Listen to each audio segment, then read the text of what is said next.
Sir Edmund Hillary, sang penakluk Mount Everest pertama kali di dunia, itu diwawancarai oleh wartawan.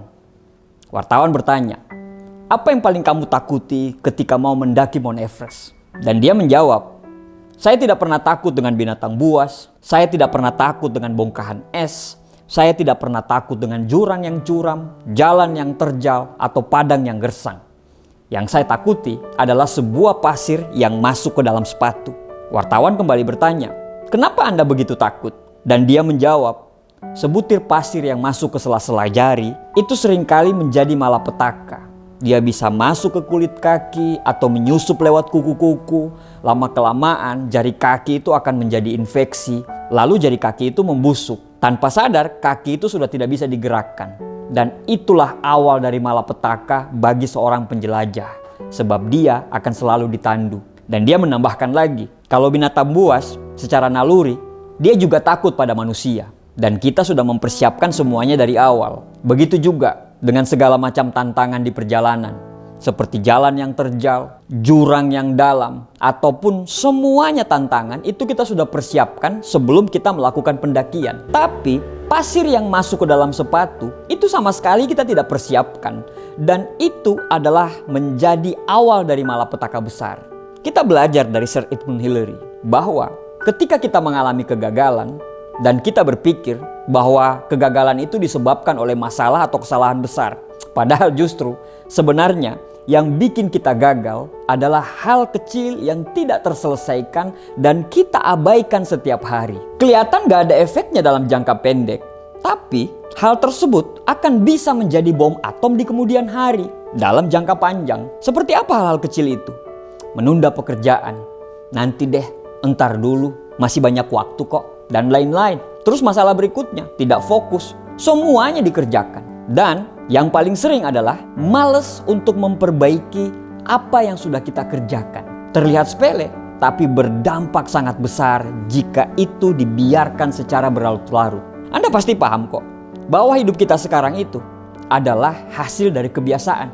Intinya, apa yang terjadi dengan kita sekarang adalah hasil dari kebiasaan kita di masa yang lampau. Dan apa yang terjadi kita di masa yang akan datang adalah hasil dari kebiasaan kita di masa yang sekarang. Banyak orang berpikir pada target yang harus dia kejar. Berapa rupiah yang ada di rekening, nilai di bangku sekolah, IPK tamat kuliah berapa, berat badan yang harus diturunin, dan sebagainya. Padahal sebenarnya yang harus dirubah itu adalah kebiasaannya. Misalnya, goals kita ingin kamar kita bersih terus. Besoknya karena kita pakai, itu akan kotor lagi. Tapi kamu tidak perlu membersihkan kamarmu terus-menerus kalau kita punya kebiasaan bersih dan bukan orang yang berantakan. Benar nggak? Kita tidak perlu capek-capek menurunkan berat badan kalau kebiasaan kita selalu makan dan hidup yang sehat. Kita tidak perlu capek-capek dengan keras mencari uang kalau kebiasaan kita adalah bekerja keras dan mempunyai manajemen keuangan yang bagus. Kadang kita berpikir untuk hidup berubah, maka harus terjadi perubahan yang luar biasa dalam hidup kita.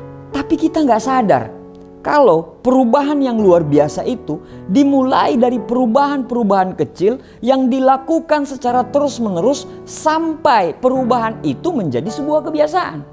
Menurut Brian Tracy, 95% kita bertindak, perasaan yang selalu muncul, dan apa yang terjadi dalam hidup ini adalah hasil dari kebiasaan loh. Artinya, semua tindakan yang tepat, perasaan yang baik, semua kesuksesan-kesuksesan itu hanya didapat oleh orang-orang yang selalu membentuk kebiasaan baik. Begitu pula sebaliknya, orang-orang yang selalu buru-buru dalam bertindak, tidak tepat sasaran, perasaan selalu tidak nyaman, insecure dengan kegagalan-kegagalan dalam hidupnya, itu didapat dari orang-orang yang membentuk kebiasaan-kebiasaan buruk juga. Jadi, sukses itu adalah dibentuk dari hal kecil, yaitu kebiasaan. Mau contoh, orang yang terbiasa mengatur uang, ketika mau membeli barang, dia akan berpikir ribuan kali lipat apakah ini kebutuhan atau ini keinginan. Jadi dia akan berpikir berkali-kali untuk membeli barang itu. Kenapa? Karena terbiasa mengatur uang. Sedangkan orang yang tidak terbiasa mengatur uang, ketika membeli barang, apa yang dilakukan?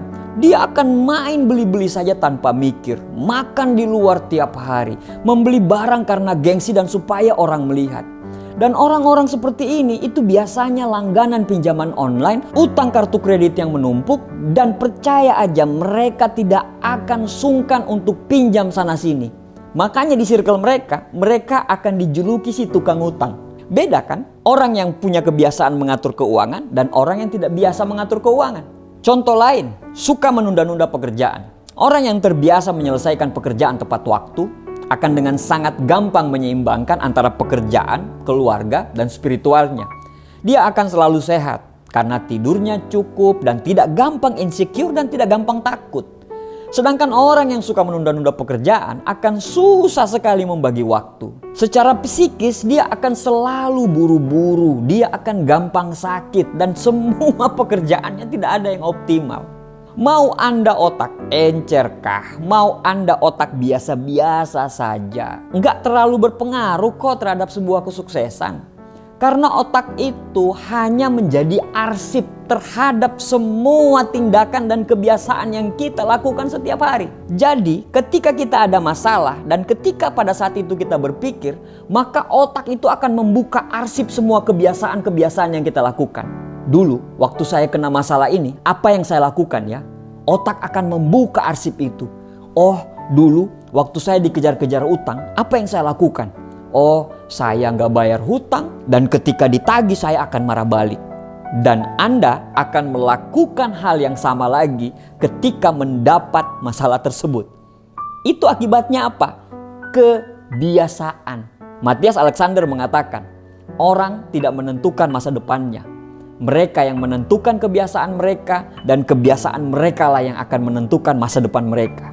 Sukses itu adalah hasil dari pilihan kita. Dan semuanya dimulai dari bagaimana kita menciptakan karakter diri dengan menciptakan kebiasaan baik dan mengatasi semua kebiasaan-kebiasaan buruk kita. Memang rasanya tidak gampang untuk menghilangkan begitu saja kebiasaan-kebiasaan yang sudah melekat bertahun-tahun. Bahkan kebiasaan itu sampai turun-temurun. Seperti kata pepatah, all habit die hard. Tapi mulai menciptakan kebiasaan-kebiasaan baik sebagai bagian dari kehidupan kita, itu juga bukan hal yang mustahil kan? Apalagi bagi orang-orang yang punya mimpi besar, punya mimpi membahagiakan orang tuanya, membanggakan keluarganya, dan lain-lain. Bagaimana caranya kita bisa merubah kebiasaan-kebiasaan buruk itu menjadi sebuah kebiasaan baik? Yang pertama, kita harus percaya dulu bahwa itu bakal terjadi.